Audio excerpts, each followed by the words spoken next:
Well, howdy there, Internet people. It's Bo again.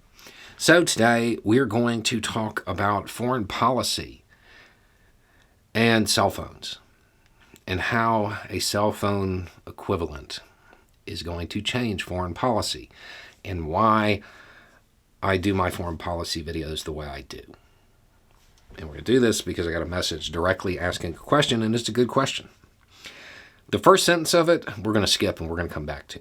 We'll do that at the end. But my question is why you separate videos talking about what is happening from videos talking about how it could be better. Shouldn't they be done together? You could say, this is bad, we could do this instead. It might make people want a different foreign policy. I get what you're saying here. The idea of presenting them together, right? The reality is most people don't realize there's a problem yet. Most people do not understand American foreign policy to the point where they could realize that that suggestion of how it could be better, that's not even on the table. And if you put them together, it makes it seem like that was an option that the powers that be considered and for whatever reason rejected. Not that it just wasn't one that was even considered. I think it is important for people to understand the cold, hard reality of foreign policy and how it works. I think they need to hear. Don't bring silly notions like justice or morality into this, because that doesn't have anything to do with what we're talking about. It's about power.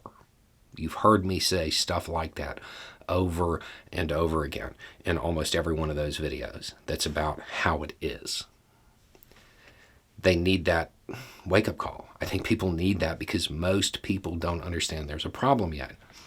If you were to compare it to another fight to make something better, compare it to the drive for police accountability.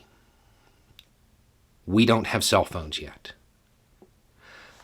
When everybody started carrying cell phones, there was this moment where people were like, the cops have gotten out of control. No, they've been like that. They just weren't on tape. They just weren't filmed. If you go back 10 years before then and you watch or listen to stuff produced by black creators, whether it be music or movies, they're telling you this is what's happening. But that evidence isn't there.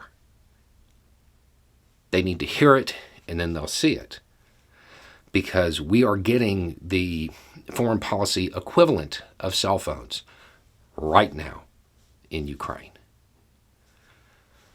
When you think about American foreign policy, and you think about the American view of armed foreign policy, war, it shifted in Vietnam, right?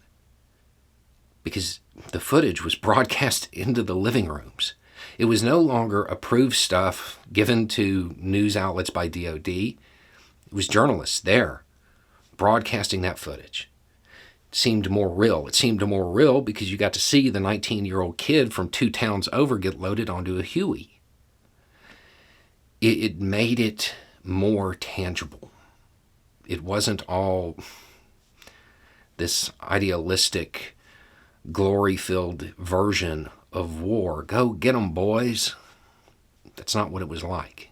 It became more real. Ukraine is the next level of that.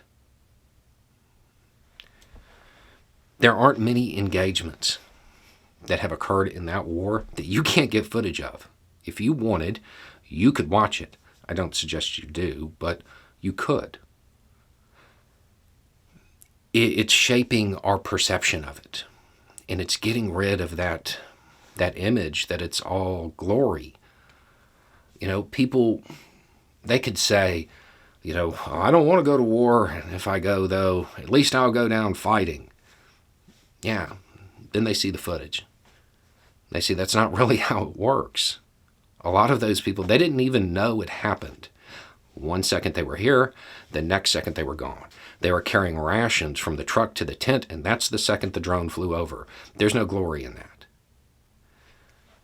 And that being available is altering our views.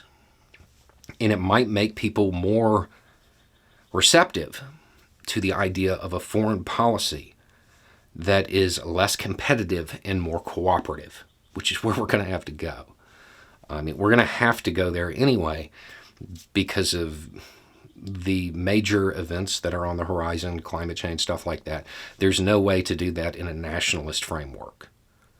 It's going to have to become more cooperative. We don't have a choice as a species. And understand, when I say our foreign policy, I'm talking about humanity, not just the U.S. Yeah, the U.S. is bad. There's ample evidence of that. But this is true of pretty much any country that engages in moves on the international stage. Any major player does the same stuff.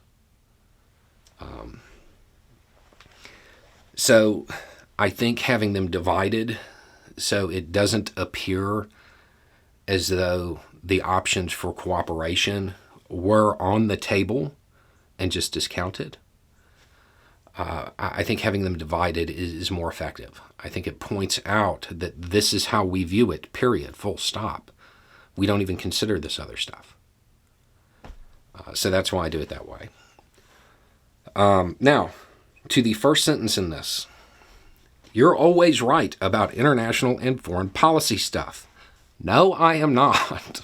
Don't do that. Don't do that. No, I'm not.